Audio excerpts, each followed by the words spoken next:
વડોદરામાં બરોડા ક્રિકેટ એસોસિએશનની ચૂંટણીને લઈને વિવાદ હવે હાઈકોર્ટની ડિવિઝનલ બેન્ચ સુધી પહોંચ્યો છે। હાઈકોર્ટના સિંગલ જજ દ્વારા 4 સભ્યોને ચૂંટણી લડવા માટે ગેરલાયક ઠરાવવામાં આવ્યા હતા અને ચૂંટણી અધિકારી દ્વારા ફોર્મ માન્ય રાખવાની પ્રક્રિયાને અયોગ્ય ગણવામાં આવી હતી।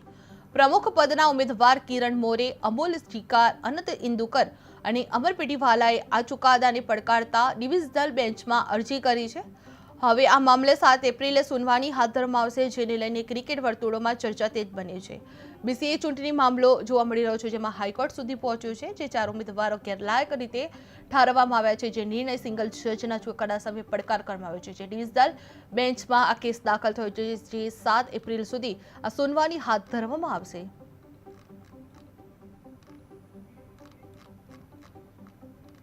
ચાર ઉમેદવારો ગેરલાયક ઠેરવવામાં આવ્યા છે, જે મહત્વનો નિર્ણય લેવામાં આવી રહ્યો છે, જે પ્રમુખ પદના ઉમેદવાર કિરણ મોરે, અમૂલ ચિકાર, અનંત ઇન્દુકર અને અમર પીટીવાલાએ આ ચુકાદાને પડકારતા ડિવિઝનલ બેન્ચમાં અરજી કરવામાં આવી છે।